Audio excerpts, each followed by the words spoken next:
Bonjour à tous, c'est David Leclerc, votre analyste pour badgeinvestor.be. Voici une vidéo de mise à jour de l'analyse du pétrole Brent. Pourquoi? Parce que on est face à un scénario que je vous ai déjà expliqué dans une autre vidéo, et ce scénario est en train de se réaliser, donc il faudra maintenant prendre de nouvelles décisions si nécessaire. Alors cette vidéo se fait en collaboration avec le site 2000watts.org, sur lequel vous pouvez toujours trouver des articles très intéressants concernant l'énergie, notamment ici un article qui date du mois de février, du 20 février, où voilà, c'est expliqué en clair, la Russie et l'Arabie au secours de la victoire, eh bien, ces pays sont en train de s'arranger, même s'il n'y a rien qui est clair, en tout cas, pour l'instant, un bel article ici où on nous explique le pourquoi, le pourquoi de la remontée des cours probables du pétrole qui est en train de se produire.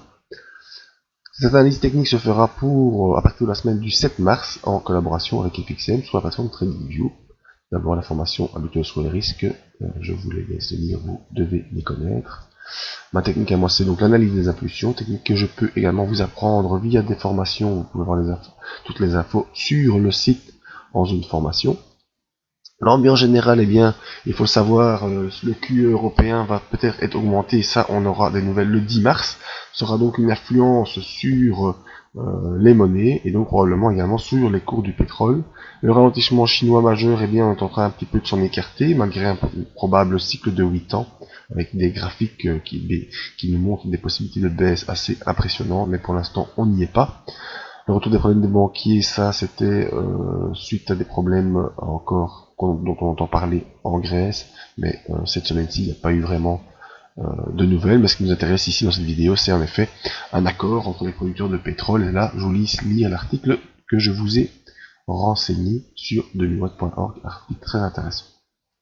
Pour ce qu'il en est du pétrole, dans la dernière vidéo on avait évoqué la possibilité d'un retournement en ABC, et bien on y est, donc on avait provoquer une phase d'accélération ici qui formait un point A, ensuite un point B. Pourquoi ce point B était composé de ces 4 bougies que je vous avais souligné début du mois de février, et qui formait un point bas, moins bas que le précédent. Donc voilà, point bas, ici autre point bas qui est moins bas que le précédent, et donc l'objectif était de faire un point haut plus haut que le précédent, et dans cette vague en ABC, eh bien l'objectif était de rejoindre le haut du canal. Alors j'avais fixé ça pour la fin du mois de février, eh bien excusez du peu, ça a été fait début du mois de mars, ce qui a pour conséquence que je dois bouger un peu toutes mes flèches. Vous inquiétez pas, restez branchés, ça va aller vite.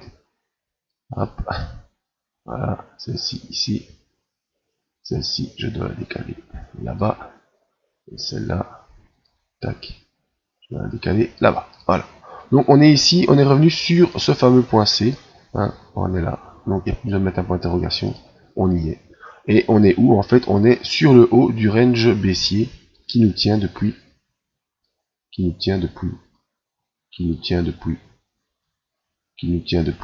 enfin vous savez la chanson, qui nous tient déjà depuis un bon moment.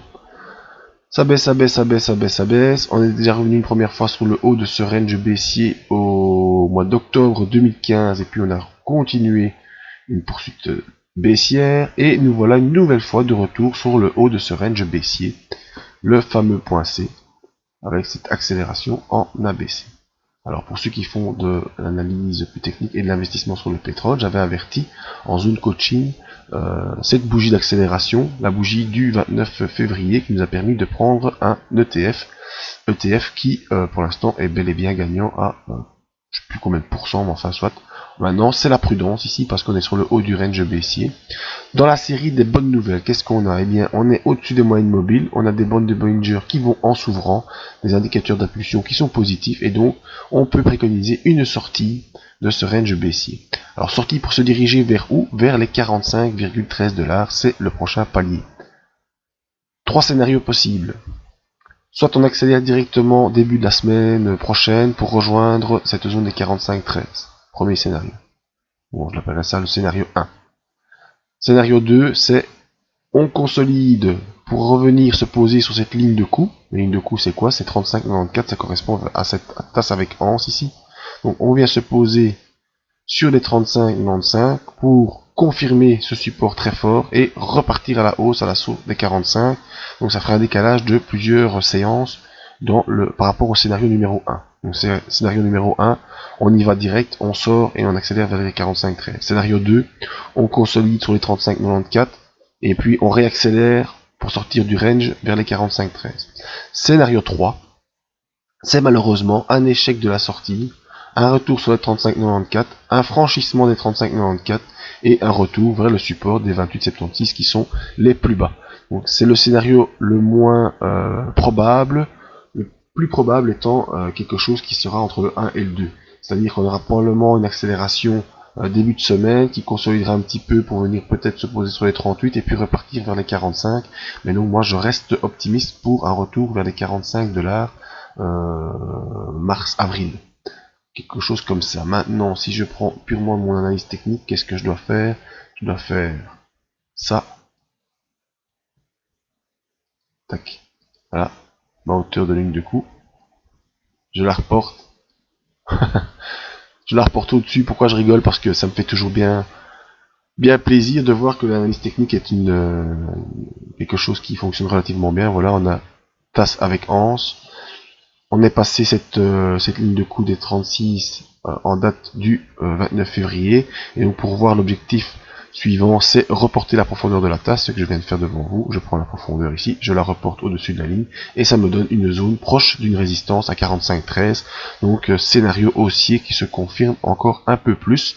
Mais ça, nous le verrons début de la semaine prochaine, et surtout en date du 10 mars, quand on aura Monsieur Draghi qui va nous faire son petit discours et voir s'il va remettre encore un peu plus de sous dans la machine. Tout ça combiné à ce que vous pourrez lire ici sur le site de Monsieur Horvat pour les accords qui sont en train de se faire entre la Russie, l'Arabie et les autres pays. Et bien voilà, scénario en ABC réalisé. Maintenant ici, 3 scénarios devant nous. Scénario 1, on y va direct. Scénario 2, on consolide un peu et puis on y va. Scénario 3, on s'écroule. Et moi, je penche pour quelque chose entre le 1 et le 2. Donc, accélération haussière. Pour ceux qui veulent jouer un peu de pétrole via des ETF ou des turbos, eh bien, rendez-vous ici dans notre zone coaching. On en parle. La zone PEA va être remplacée par une zone turbo et ETF. Pour me joindre, vous avez des questions, n'hésitez pas à le faire via la zone de contact. Les formations et analyses au trading et autre chose. Sinon, eh bien, vous avez les réseaux sociaux pour avoir toutes les nouvelles. Merci à tous, à tout bientôt.